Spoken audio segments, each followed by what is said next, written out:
I've been a pool player for most of my life, and it's been quite the journey. From the first time my father put a cue in my hands to being the highest rated player in my league. In this video, I'm going to discuss some of the most significant shots that helped me take my game to the next level. These are the 10 shots that taught me how to play pool.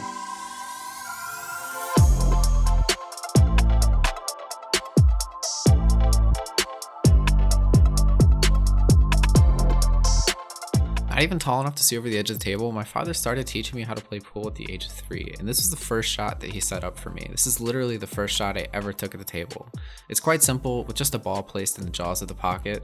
Simply touch it with the cue ball and it's going to drop. This shot really wasn't about how to pocket balls, rather it was more of the beginning of a general understanding of how to send the cue ball in a desired direction. Sure, I wasn't very accurate, but it got me started on some loose basics of the fundamentals, and it was the first ball I ever got to pocket. For number 2 on my list, as I continued to develop and get more accurate with where I was sending the cue ball, the next thing I needed to do was learn how to pocket balls that, well, weren't right next to the pocket. This meant that I needed to learn how to aim. My dad tried to use the ghost ball method, but it just wasn't working for me. Eventually he came up with the idea to place the object ball on the rail and told me to hit the object ball and the rail at the same time. The object ball was about 2 diamonds out from the corner pocket, frozen to the rail, and the cue ball in the center of the table. Something about this just kind of clicked for me. I practiced shooting this shot from a variety of angles, and it really helped me to identify the exact place I needed to strike on the cue ball to pocket the object ball. And even as I started to move the object ball away from the rail, I was still able to see the cut. This one shot really taught me how to aim. Next up on the list is one rail kicks. With the cue ball placed anywhere along the rail and the object ball placed in the jaws of the corner pocket, I was taught to divide the distance between the two in half. I now know that this only works at the right speed and with no side spin, but it was the first time I was ever able to kick accurately using a rail aiming system. The system's quite simple, and I still sometimes find myself using it today. And for number 4 on my list, and really quite similar to the one rail kicks that I just discussed, is the one rail bank. Banks can utilize a very similar system to one rail kicks, and when I first started learning how to bank, I basically used the same system as I was using for my one rail kicks. It helped me to get close to the pocket, but as I've grown as a player, I find that I almost always bank by feel, and I really don't use aiming systems anymore.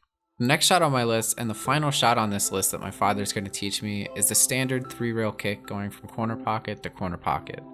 This was my first experience with a multi-rail kicking system and using running English to help the cue ball run along the rails. It felt really good to pocket this shot.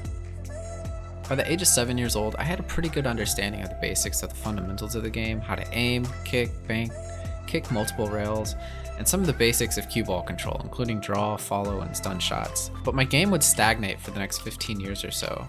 After moving, I no longer had access to a pool table in my basement to practice, and I wouldn't really get to play seriously again until 2009 when I moved to Korea at the age of 19 years old. I would eventually go out to a bar in Songtan with some coworkers, and they had 2 9-foot Hollywood pool tables.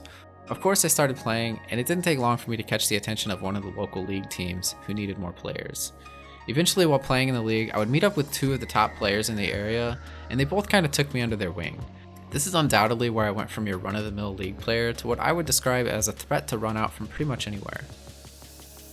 And hey, if you have a shot that isn't on this list, leave it in the comments below. I'd like to make a follow-up video discussing the shots that helped other players learn how to play the game. Maybe there's something I still don't know how to shoot and I can try that out in the next video. Anyways, just leave it in the comments and let's move on. One of the first things that I noticed when I started playing with these higher level players is how low they would strike the cue ball when they're shooting a draw shot. Up to this point, I would only ever use a tip of bottom at most, but when I watched Kim stroke a draw shot, the tip of his cue would almost be on the felt of the table at contact with the cue ball. I never really understood how high level players could get so much action on the cue ball. I started experimenting with hitting the cue ball lower and lower, and I eventually learned that the miscue limit is much lower than I previously thought. Next thing I know, I was drawing the cue ball the full length of the table. The next shot that Kim showed me was this situation. The cue ball is down near the spot, the 8 is frozen at the second diamond on the long rail, and the 9 is down near the middle of the opposite bottom rail. He challenged me to get position on the 9, and of course I failed. Up until this point, I never used inside or outside spin on the cue ball. I always just hit center ball. He showed me how to get position by hitting with top inside spin, the same top inside spin that you use on the 3 rail shots. And without much effort, the cue ball spins around the table with 3 rails to get shape on the 9. It took me a while to become proficient at this shot, as I wasn't used to aiming with left to right spin, but it really changed my game when I got it down. And up next on the list, similar in that I'm using spin, but on the opposite side of the cue ball is this next shot. Here I have a really sharp cut on the 8 ball near the second diamond of the long rail. but the 9 ball is on the opposite long rail near the side pocket. The objective of the shot is to slow spin it with bottom outside and get past the side pocket to avoid the scratch, while getting shape on the 9 to shoot it down in the other corner pocket. It took me a while to get this shot down. The trick to it is that you have to hit it slow enough that the bottom acts as a kind of spin multiplier, throwing the 8 ball into the pocket and all of the outside taking off the first rail. This shot's quite difficult because you have to account for deflection, swerve, and throw. But once I got it down, it opened up a whole new repertoire of positional options that I didn't have before. And the next shot on this list, and one of the flashiest that I was taught, is the jump shot. In today's pool, not knowing how to jump places a pretty large handicap on your game. I made an entire video on how to jump, so I'm not going to show you how to do it here. Knowing how to jump forces your opponents to play much tighter safeties. And even if you have a bad positional shot, sometimes knowing how to jump serves as a get out of jail free card. It's quite demoralizing to see your opponent snooker themselves behind another ball, only to watch them jump it and then continue their run. My game would stay at this level for years. I was a threat to get out from about anywhere and even string a couple of racks together, but there seemed to be a hurdle I just couldn't get over. I was just a little too inconsistent. I thought throwing hours and hours of practice time at the table would get me to that next level, but I never thought that what I needed to do was go back to my dad's basement and work on my fundamentals. Up until this point, I never gave my fundamentals much more thought than it's how to make a bridge or hold a cue, but it's what was holding me back for years. Since I started this YouTube channel and really becoming a student of the game, I figured out that my stroke was not consistent, and therefore my game was not consistent. I used to go to a pool hall owned by Kim Ga-young before it closed. The place was basically a factory churning out a new top female professional every couple of years. But I couldn't understand for the life of me why they practiced long straight-in shots for hours every single day, until I started doing it. I finally decided to try it out, and I quickly found out why. The shot really exposes the weaknesses in your fundamentals and demands close to perfect cue control. When I first started, I was only making about 5 out of 10 of these shots, but the cue ball would often end up with some unintended left to right spin, even on the ones that I did make.